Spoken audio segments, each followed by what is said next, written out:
Good evening. Welcome to the History of the Promise Bible Study presented by He Promise Publications. This evening, I told you guys I record every day. And I'm actually a day late. I didn't record yesterday on the Sabbath. Not that I wouldn't record on the Sabbath because, it has to do with talking about the Lord.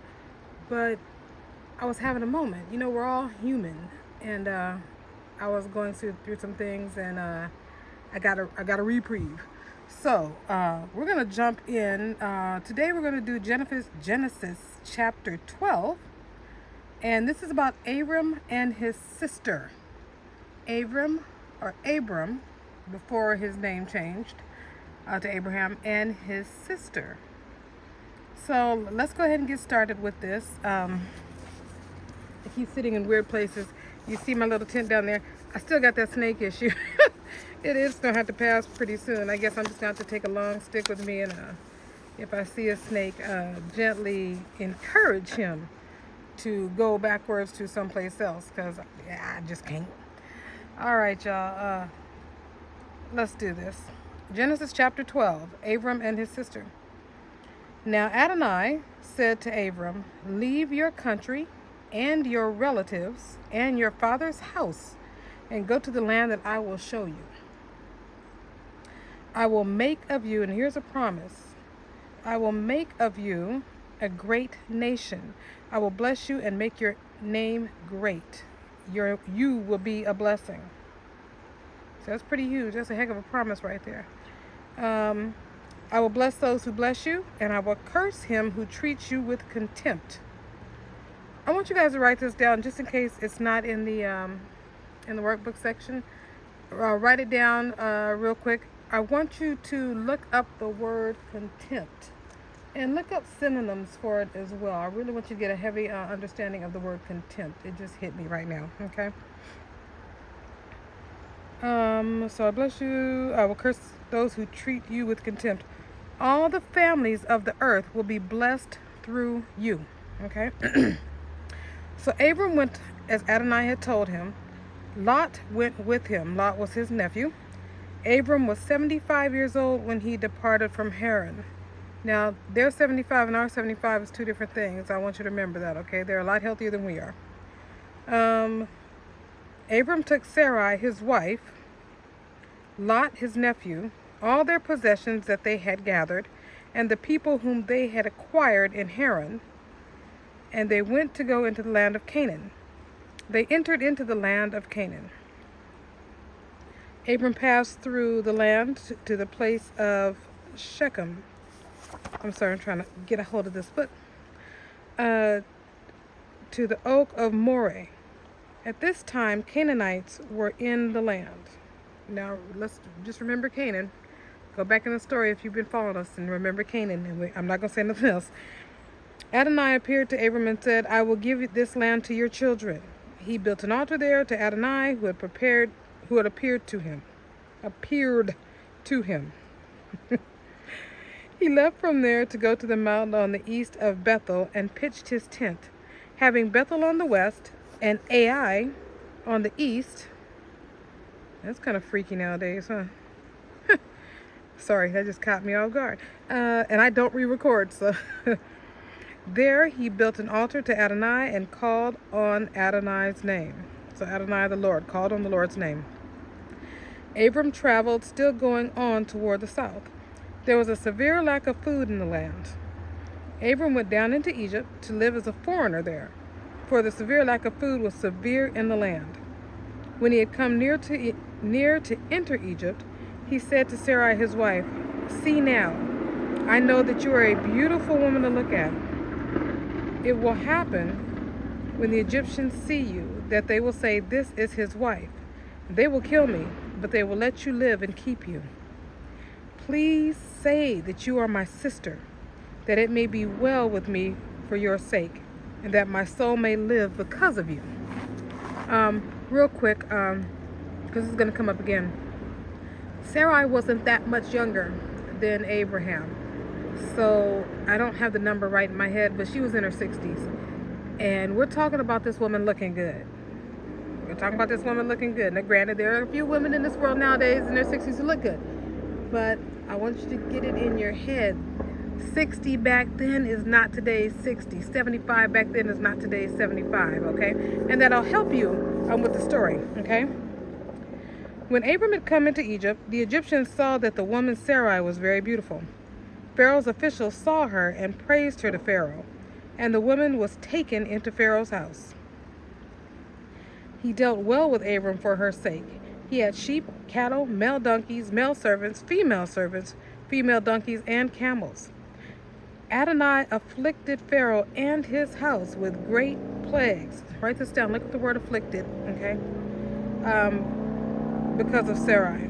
We're talking about plagues in Egypt. We're not in Joseph's time. Plagues in Egypt. So let me read that again. Adonai afflicted Pharaoh and his house with great plagues because of Sarai, Abram's wife. Pharaoh called Abram and said, "What is this that you have done to me? Why didn't you tell me that she was your wife? Why did you say she is my sister, so that I took her to become my wife? Now therefore, see your wife, take her and go your way." Pharaoh commanded men concerning him, and they escorted him away with his wife and all that he had. All right, I'm going to try not to say nothing. I'm going to try to just be quiet and go ahead and do these questions. So let's do this. So, questions for Genesis chapter 12. Yahweh made his wonderful promise to Abram after his father died. So he didn't make this promise to Abram while his father was still alive. He waited until after his father died, and then they moved forward. In this way, and I told you he's a God of order. Here we go again. In this way, Terah, Abram's father, was not left alone with no one to care for him in his old age, as Abram did not head out to follow what Adonai had planned for him. So they let him sit tight. They got him away from their homeland with Terah, with his father, but they let him sit tight until Terah passed. Okay? Question. And remember, pause me if you need to, okay? Pause me if you need to. I hope you have your Bibles, your Google, whatever it is you're using. If you're using the history of the promise, great. Makes it real simple. What was the promise that Yahweh made to Abram? What was the promise that Abram made to Abram? I said it right. Okay. All right, next question. What land is promised to the descendants of Avram? What land does Yahweh promise to the descendants of Avram? All right, now you got to dig back here, because like I said, that's why we do this chapter by chapter. And if you go through the study chapter by chapter, you'll remember. So I'm gonna make you dig back now. Let's dig back and make sure we got some stuff in your head. Okay, let's cement it. Remember the descendants of Ham? Who of his descendants is in the land now promised to Abram's descendants? And if you remember, Abram is a descendant of Shem, one of the other sons of Noah. Okay? And here's another thing. And I'm throwing this question in, and I'm allowed. It seems I'm not being stopped. Do you remember from our previous studies what son of Ham was cursed, and why was he cursed? And this all starts to tie in. All right. Oh, look, I did look it up a long time ago. So, bunch of comments and then the question. Avram is 75 years old. Later in the story, you will find that Sarai is 10 years younger than Avram, making her 65 years old at this time. So Avram is 75. Right now, for this chapter, Sarai is 65. We are told that she is taken to become the wife of Pharaoh because of her great beauty at 65 years old. What is the possibility of that happening in our time? And here's what I want you to research. And I'm not having you research it because I don't know what the answer is. I'm having you research it because I want you to see it for yourself. Research women on vegan diets, raw vegan specifically, but vegan diets, and see how they look if you're curious. So just look up some 65-year-old women who eat a vegan diet in this time, okay, and see how they look. So here's a question. Did Avram show a lapse in faith by fearing for his life because of his wife's beauty? Did Avram show a lapse in faith in the Lord by fearing for his life because of his wife? Next question. How are Avram and Sarai related besides being married? How are Avram and Sarai related besides being married? Okay. What does Yahweh do to Egypt for taking Sarai? Is this a punishment or a blessing? So go back and read, those few verses. Is he punishing Egypt for taking Sarai, or is he blessing Egypt by letting Pharaoh know that, hey, this wasn't a cool thing to do? Does Abram leave, next question, last question.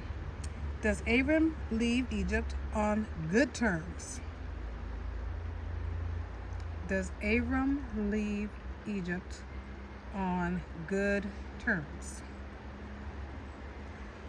And in the book, like I said, after writing this, I don't remember everything in here, but it says after that question, remember this. Remember the answer to this question on how Abram left Egypt. Okay?